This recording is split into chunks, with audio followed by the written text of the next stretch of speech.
A noção de conjunto pode ser entendida como um agrupamento ou uma coleção de elementos que possuem uma ou mais propriedades em comum. Os conjuntos são nomeados simbolicamente por letras maiúsculas e todos os seus objetos são chamados de elementos, sendo notados entre chaves no caso de elementos discretos ou dada certa propriedade.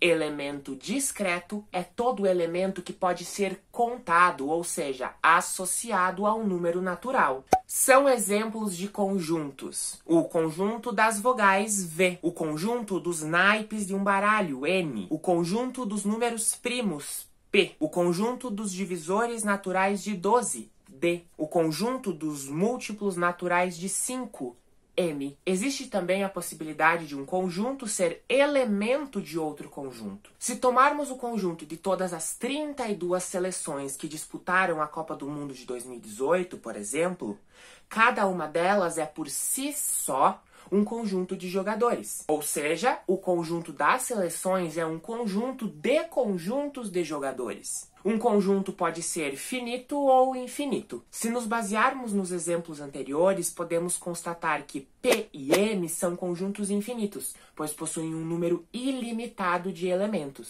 V, N e D, por sua vez, são conjuntos finitos, pois possuem um número limitado de elementos. O número de elementos de um conjunto finito é chamado de cardinalidade de um conjunto. Com base nos exemplos anteriores, temos que a cardinalidade do conjunto V, ou o número de elementos de V, é 5, pois V possui 5 elementos. A cardinalidade de N, ou o número de elementos de N, é 4, pois N possui 4 elementos. E, por fim, a cardinalidade de D, ou o número de elementos de D, é 6, pois D possui 6 elementos.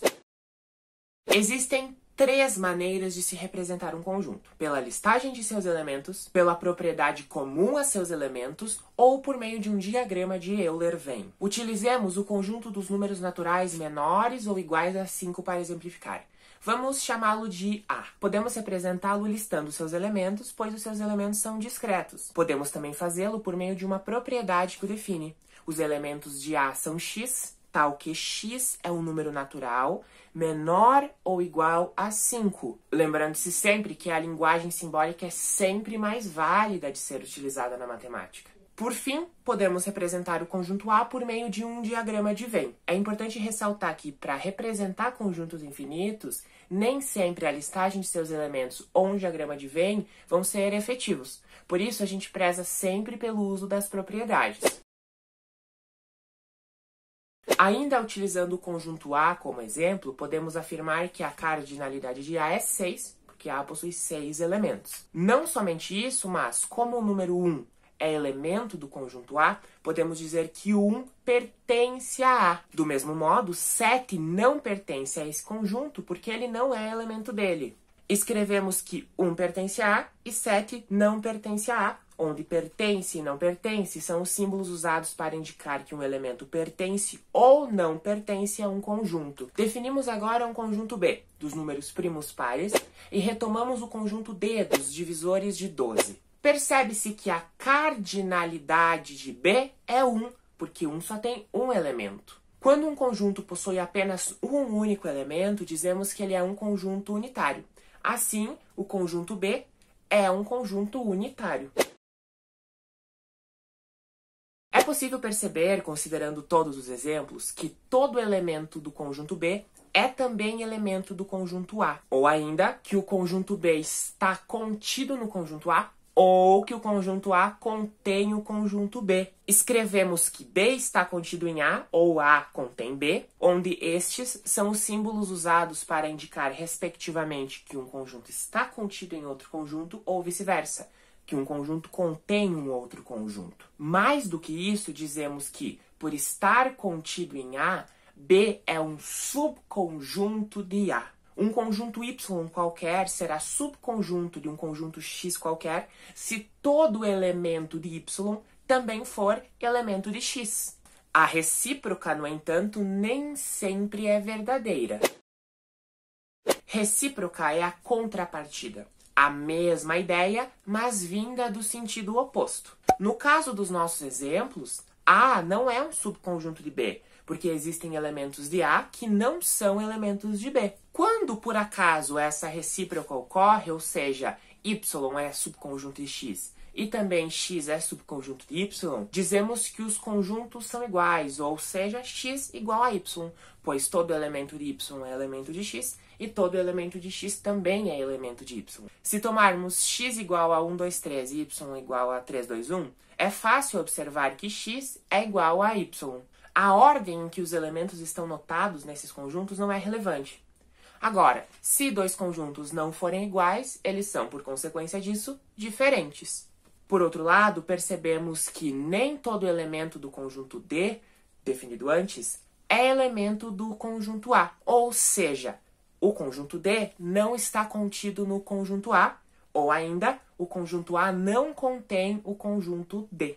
Escrevemos que D não está contido em A, ou A não contém D, onde os símbolos são usados para indicar, respectivamente, que um conjunto não está contido em outro conjunto, ou vice-versa, que um conjunto não contém um outro conjunto. Podemos dizer também que D não é subconjunto de A, e nem que A é subconjunto de D. Se representarmos os conjuntos A, B e D em um mesmo diagrama de Euler-Venn, podemos observar com mais facilidade todas as considerações feitas até agora. Existe também a possibilidade de um conjunto não possuir nenhum elemento. Neste caso, dizemos que este é um conjunto vazio. O conjunto Q dos quadriláteros de três lados é vazio. E notamos Q igual a vazio e cardinalidade de Q é igual a 0. Quadrilátero é todo polígono que possui 4 lados. É preciso entender que a notação não representa um conjunto vazio, mas sim um conjunto unitário, cujo único elemento é o próprio conjunto vazio. Nesse momento, são duas propriedades que nós precisamos nos deter. A primeira diz que todo conjunto é subconjunto dele mesmo, ou seja, XX é um conjunto qualquer, X está contido em X. Isso fica claro quando pensamos que todo elemento de X também pertence ao próprio X. A segunda diz que o conjunto vazio é subconjunto de qualquer conjunto, ou seja, se X é um conjunto qualquer, o vazio está contido em X. Isso fica claro quando pensamos que todo elemento do vazio, ou seja, nenhum, também é elemento de X. Quando estudamos determinado tópico dentro da matemática, nós costumamos assumir um conjunto ao qual pertencem todos os elementos estudados. Esse conjunto é chamado de conjunto universo e é denotado por U. Se trabalharmos com medidas de comprimento, área ou volume, o nosso conjunto universo será o conjunto dos números reais não negativos. Se trabalharmos com quantidades contáveis, como o número de pessoas ou o número de objetos, o nosso conjunto universo será o conjunto dos números naturais. Trataremos sobre conjuntos numéricos em nossos próximos vídeos do elementar. O próximo conceito a ser estudado é o de conjunto das partes. Como já dito anteriormente, um conjunto ele também pode ser elemento de outro conjunto. Desse modo, o conjunto das partes do conjunto A finito, denotado por P de A, é o conjunto que contém todos os subconjuntos do conjunto A. Assim, se A igual a ABC, então os elementos de P de A serão o vazio, o conjunto com A, o conjunto com B, o conjunto com C, o conjunto que possui AB, o conjunto que possui AC, o conjunto que possui BC e o conjunto que possui ABC, ou seja, o próprio A. Percebe-se que todos os elementos de P de A são conjuntos contidos em A. Se B é um conjunto que tem os elementos 1 e 2, então o conjunto das partes de B terá os elementos vazio, conjunto com o número 1, conjunto com o número 2, e o conjunto com o número 1 e 2, que é o próprio conjunto B. E o mesmo raciocínio se estende para qualquer outro conjunto finito. Por ser um conjunto finito e estar relacionado a outro conjunto finito, a cardinalidade do conjunto das partes também está diretamente associada à cardinalidade do conjunto original pela relação cardinalidade dos conjuntos das partes é igual a 2 elevado na cardinalidade de A. Dos exemplos anteriores, como a cardinalidade de A é 3, então a cardinalidade das partes de A é 2 elevado ao cubo, que é igual a 8.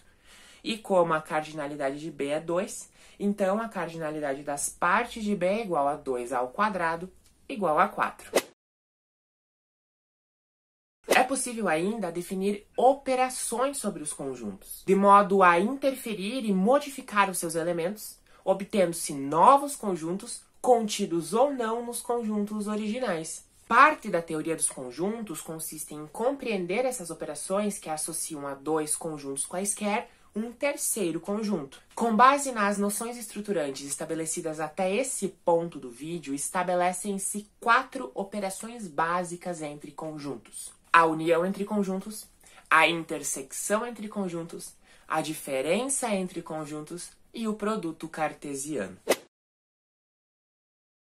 A união entre dois conjuntos, denotada por este símbolo, define um conjunto cujos elementos estão em A ou estão em B. Ou seja, os elementos de A união B são todos os elementos X, tal que X pertence a A ou X pertence a B. Podemos utilizar este símbolo para representar a conjunção OU. Um diagrama de Venn pode nos ajudar a observar esta operação. Se tomarmos o conjunto A, cujos elementos são negativo 3, negativo 1, 0, 1, 2 e 3, e o conjunto B, cujos elementos são negativo 2, 0, 1, 2, 4 e 5, tem-se que o conjunto A união B é formado pelos elementos negativo 3, negativo 2, negativo 1, 0, 1, 2, 3, 4 e 5, pois todos os elementos de A união com B são elementos do conjunto A ou elementos do conjunto B. Se B está contido em A, então A união com B é o próprio conjunto A, pois todos os elementos de B são também elementos de A. Do mesmo modo, A união com um conjunto vazio é o próprio conjunto A, pois o conjunto vazio está contido em A. A intersecção entre dois conjuntos, denotada por este símbolo, representa o conjunto formado pelos elementos que estão em A e pelos elementos que estão em B. Ou seja, os elementos de A intersecção com B são todos os elementos X, tal que X pertence a A e X pertence a B. Podemos utilizar este símbolo para representar a conjunção E. O diagrama de Venn, mais uma vez, nos ajuda a observar essa situação. Considerando os mesmos conjuntos A e B do exemplo anterior, tem-se que os elementos de A intersecção com B são 0, 1 e 2, pois todos os elementos de A intersecção com B são elementos de A e também elementos de B. Se B está contido em A, então a intersecção de A com B é o próprio conjunto B, pois os elementos em comum entre A e B são todos e somente os elementos de B. A partir desta propriedade, temos que a intersecção com vazio é o próprio conjunto vazio, pois o conjunto vazio está contido no conjunto A. No caso específico da intersecção de A com B ser o próprio conjunto vazio, A e B não possuem nenhum elemento em comum. Logo, disse que A e B são conjuntos disjuntos. Tanto para a união quanto para a intersecção de conjuntos, verificam-se algumas propriedades muito importantes. Dados 3 conjuntos A, B e C não vazios, tem-se a idempotência, pois unir ou interseccionar conjuntos iguais não os modificam. A propriedade associativa, pois o modo como unimos ou interseccionamos 3 conjuntos não modifica o conjunto final. A propriedade comutativa, pois a ordem com que unimos ou interseccionamos 3 conjuntos não modifica o conjunto final. A existência de um elemento neutro, pois unir um conjunto ao conjunto vazio não o modifica, e interseccionar um conjunto com o conjunto universo também não o modifica. A propriedade distributiva da união em relação à intersecção e também da intersecção em relação à união. A diferença entre dois conjuntos A e B, denotada por este símbolo, define, por sua vez, um conjunto formado por todos os elementos que estão em A, mas que não estão em B. Ou seja, os elementos de A menos B são todos os elementos X, tal que X pertence a A e X não pertence a B. Mais uma vez, podemos observar melhor essa relação a partir de um diagrama de Venn. Tomando mais uma vez os conjuntos A e B definidos anteriormente, tem-se que os elementos de A menos B são negativo 3, negativo 1 e 3, pois todos os elementos de A menos B são elementos de A, mas não são elementos de B. As propriedades válidas para união e para intersecção de conjuntos, por sua vez, não são válidas para a diferença de conjuntos. Tomando a comutativa, por exemplo, A menos B só será igual a B menos A se os conjuntos A e B forem iguais. Utilizando os conjuntos A e B já definidos, temos que o conjunto B menos A é formado pelos elementos negativo 2, 4 e 5, que é diferente do que foi encontrado em A menos B, cujos elementos eram negativo 3, negativo 1 e 3. Tudo fica muito mais claro a partir da visualização de um diagrama de Euler-Venn. Quando B está contido em A, ou seja, B é subconjunto de A, a diferença A menos B é chamada de conjunto complementar de B em relação a A e denotada por este símbolo. Este nada mais é do que um subconjunto de A que não possui nenhum elemento em comum com B. Construindo um diagrama de Venn para visualizar melhor esta operação, nós temos: se considerarmos A como o conjunto das 26 letras do alfabeto e B como o conjunto das 21 consoantes, tem-se que B está contido em A, ou seja, B é um subconjunto de A, e que o complementar de B em relação a A, que é o conjunto A menos B, é formado pelos elementos A, E, I, O e U, que é o conjunto das 5 vogais. Ainda, se A e B são conjuntos iguais, então o complementar de A em relação a B será o complementar de A em relação a A, que é igual ao conjunto A menos A, que é o próprio conjunto vazio. Se B for o conjunto vazio, então o complementar de B em relação a A se torna o complementar do conjunto vazio em relação a A, que é igual a A menos o vazio, que é igual ao próprio conjunto A. Uma operação associada tanto à diferença quanto à união e à intersecção de conjuntos é a diferença simétrica entre dois conjuntos, denotada por este símbolo. Ela relaciona dois conjuntos quaisquer a diferença entre a sua união e a sua intersecção. Por isso, ela define um conjunto de elementos que ou estão em A ou estão em B. A diferença simétrica também é equivalente à união entre a diferença entre A e B e a diferença entre B e A. Em um diagrama de Venn, ela toma este formato. Se B está contido em A, então a diferença simétrica entre A e B será a diferença entre o conjunto A união com B, que será o próprio conjunto A, e o conjunto A intersecção com B, que será o próprio conjunto B. Ou seja, a diferença simétrica será A menos B, que é o complementar de B, em relação a A. Se os dois conjuntos A e B forem iguais, então a diferença simétrica entre A e B passa a ser a diferença simétrica entre o A e o próprio A, que é igual à diferença entre a união de A com A, que é o próprio A, e a intersecção de A com A, que também é o próprio A. Ou seja, ele passa a ser A menos o A, que é o próprio conjunto vazio. Se B é o conjunto vazio, então a diferença simétrica entre A e B passa a ser a diferença simétrica entre A e o vazio, que é equivalente à diferença entre a união do A com o vazio, que é o próprio A, e a intersecção do A com o vazio, que é o próprio vazio, resultando na diferença entre A e o vazio, que é o próprio A. No que tange à cardinalidade de algumas das operações vistas, temos que, dados dois conjuntos A e B quaisquer, com a ajuda de um diagrama de Venn, podemos observar que o número de elementos da união de A com B é equivalente ao número de elementos da diferença entre A e B, adicionados do número de elementos da intersecção de A com B, adicionados do número de elementos da diferença de B com A. Dessa expressão, segue que a cardinalidade da união de A com B vai ser equivalente à cardinalidade de A, somado da cardinalidade de B, descontado da cardinalidade da intersecção de A com B. De maneira análoga, considerando um terceiro conjunto C qualquer, vamos ter que a cardinalidade entre a união de A com B com C será igual à cardinalidade de A, somado da cardinalidade de B, somado da cardinalidade de C, subtraído da cardinalidade da intersecção entre B e C, subtraído da cardinalidade da união entre A e B, subtraído da cardinalidade da intersecção entre A e C, somado, por fim, com a cardinalidade da intersecção entre os três conjuntos.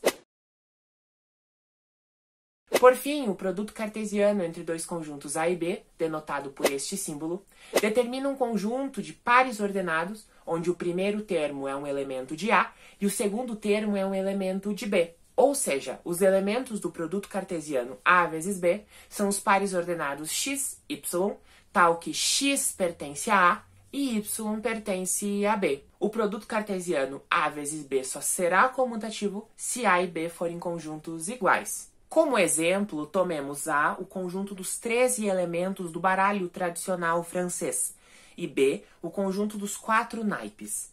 Assim, o produto cartesiano A vezes B determina o conjunto de todas as cartas disponíveis do baralho francês. De maneira semelhante, se A é um conjunto cujos elementos são A, B e C, e B é um conjunto cujos elementos são 1, 2 e 3, então o produto cartesiano A vezes B terá estes elementos e o produto B vezes A terá estes elementos. A teoria dos conjuntos constitui a base para quase todas as teorias matemáticas, e é a partir dela que somos capazes de definir um dos objetos de estudo mais importantes dessa ciência, os conjuntos numéricos, e seus elementos, os números. E é sobre conjuntos numéricos que vamos começar a falar em nosso próximo vídeo. E enquanto ele não sai, é sempre muito bom lembrar que a matemática demanda prática para a evolução da aprendizagem. Na descrição desse vídeo você encontra uma lista de exercícios, um conjunto de exercícios para treinar o que você aprendeu neste vídeo. A resolução de todos esses exercícios você poderá encontrar em nosso Instagram. Se você estiver me vendo pelo YouTube, lembra de deixar um like e se inscrever no canal. Lembra também de compartilhar esse vídeo com quem quer que você acha que ele possa ser útil. No mais, vejo você no próximo Elementar. Até lá! Tchau!